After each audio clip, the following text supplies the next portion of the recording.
Class 8 এর গণিত ক্লাসে তোমাদের সবাইকে স্বাগতম। আজকের ক্লাস অনুসরণী 11 করছি।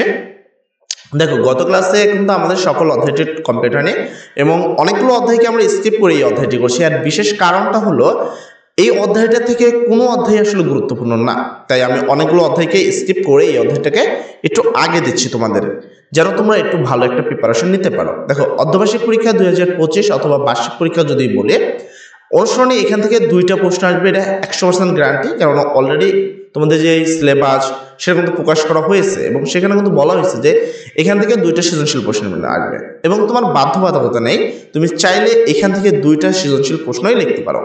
সহজভাবে যদি বলি, এই একটি অধ্যায় করলে তুমি খুব অনায়াসে 33 মাস পেয়ে পাশ হয়ে যাবা, কারণ এখান থেকে সংক্ষিপ্ত প্রশ্ন আসবে, এখান থেকে নৈমিত্তিক প্রশ্ন আসবে আর দুইটা সৃজনশীল প্রশ্ন আসবে।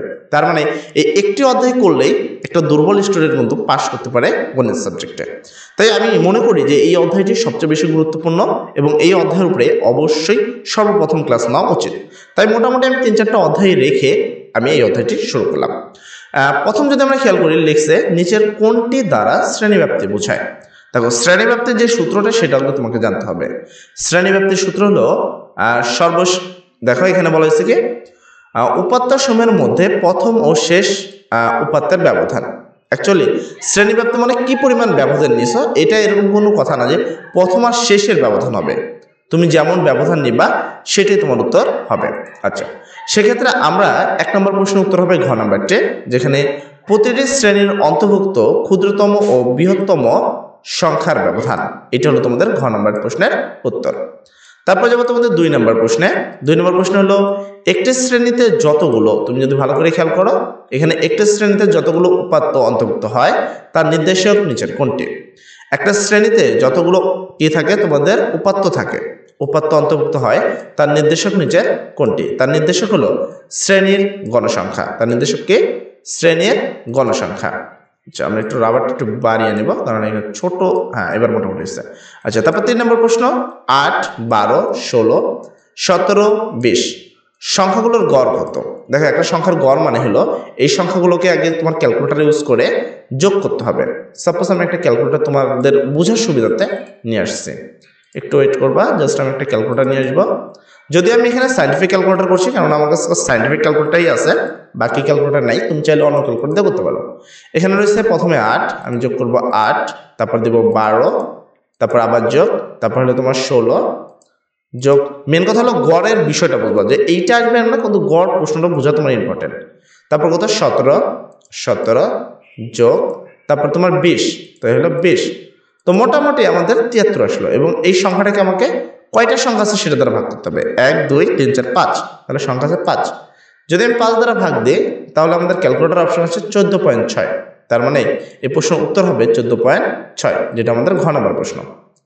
শুধু একটা অঙ্কের অ্যান্সার জাস্ট দেখলে হবে না, অ্যান্সারগুলো বুঝতে হবে, কেন অ্যান্সারটা করা হয়েছে সেই বিষয়টা তোমাকে জানতে হবে।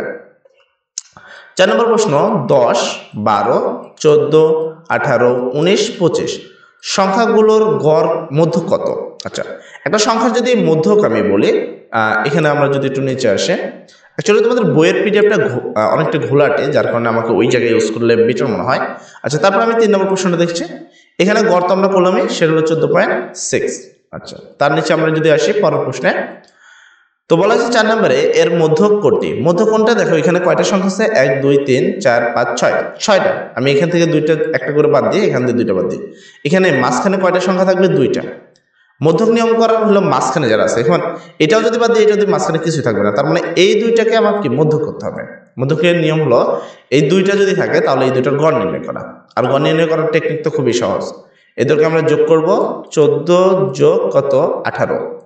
তো এই দুটোকে আমরা যোগ করে যে ফলাফল আসবে তাকে আমরা 2 দ্বারা ভাগ করব। তো ফলাফল আসলে 16, তার মানে এর মধ্যকটা উত্তর হবে 16, গ নম্বরটি।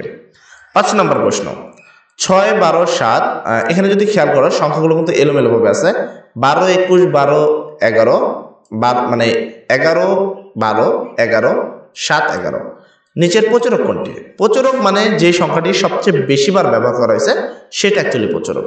আমি যদি একটু খেয়াল করি, 12 ব্যবহার করা হয়েছে 1, 2, 3, 12 ব্যবহার করেছে 3 বার। আর 11 এখানে বেশি করছে 1, 2, 3। 11 ব্যবহার করছে 3 বার, তার মানে 11 এবং 12 দুজনই মধ্য। কোথায়? এটা। আর বাকি 6, 7 এগুলো খুবই কম ইউজ করা হয়েছে, তাই এটাকে আমরা উত্তর মানব না। যেটা সবচেয়ে বেশিবার থাকে সেটাই তোমাদের সঠিক উত্তর হয় পুচকের ক্ষেত্রে। আচ্ছা, নিচে তোমাদের শ্রেণীর 40 জন শিক্ষার্থীর গণিতে প্রাপ্ত নম্বরের গণসংখ্যা নিবেশ সারণী দেওয়া হলো। যেমন এখানে দেখতে পাচ্ছ, এই সারণীর আলোকে 6 থেকে 8 নম্বর প্রশ্ন উত্তর দিতে হবে। 6 নম্বর প্রশ্ন, উপাত্তগুলোর শ্রেণীব্যাপ্তি কত? আচ্ছা, শ্রেণীব্যাপ্তি যদি হিসাব করি এখান থেকে এটাকে ক্যালকুলেশন করলে পেয়ে যাব। 41 থেকে তোমার কত আছে? 41 থেকে 55 পর্যন্ত সংখ্যা গুণ। আমি তো নর্মালি করবো, এই দুটোকে বিয়োগ করে দেব, যা হবে তার থেকে 1 বেশি। তাহলে 55 বিয়োগ তোমার কত? 41। তো যা হয়েছে 14, তার মানে এর ব্যবধান আসছিল 15। কারণ আমি যখন সংখ্যা গুনবো, বিয়োগ করলে 41 হাতে থাকে না, কিন্তু সংখ্যা গুনতে লাগলে এই 1 হাতে আসে, তার মানে উত্তর হবে ঘ নম্বরটি। তারপরে 2 নম্বর প্রশ্ন, দ্বিতীয় শ্রেণীর শ্রেণী মধ্যমান কত? দ্বিতীয় শ্রেণী কোনটা? এটা হলো আমার প্রথম শ্রেণী, তার মানে আমার এটা হলো আমার দ্বিতীয় শ্রেণী। দ্বিতীয় শ্রেণী এটা আছে, এই দ্বিতীয় শ্রেণীর লাগবে হলো মধ্যমান। তো একটা জিনিসের মধ্যমান নির্ণয় করতে হলে আমাকে কি করতে হবে? এই দুইটাকে যোগ করে 2 দ্বারা ভাগ করতে হবে। তো যে কোনো কিছুর মধ্যমান ইকুয়াল ঊর্ধ্বসীমা প্লাস নিম্নসীমা ডিভাইডেড 2।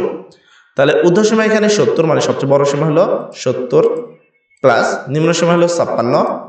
ঠিক আছে, একে আমরা ভাগ দেব 2 দ্বারা, দিলে উত্তরে পাবো 63। তার মানে আমাদের এটার উত্তর হবে বা মধ্যমান হবে হলো 63। তো এটা হলো 63। তারপর 8 নম্বর প্রশ্ন, প্রদত্ত সারণীতে প্রচুরক শ্রেণীর নিম্নসীমা কোনটি? প্রচুরক শ্রেণী কোনটি? তুমি এখানে কিছু গণসংখ্যা দেখতে পাচ্ছ এখানে। তো এই গণসংখ্যার মধ্যে যেই সংখ্যাটা সবচেয়ে বড় হয়, আমি আবার বলছি, নিচের যেই গণসংখ্যাগুলো তোমরা দেখো, যেমন এখানে 6, 10, 20, 4 আছে, এই যে গণসংখ্যাগুলো তোমরা দেখতে পারলা, এই সংখ্যাগুলোর মধ্যে সবচেয়ে বড় সংখ্যাকে প্রচুরক শ্রেণী অথবা মধ্যক শ্রেণী বলা হয়।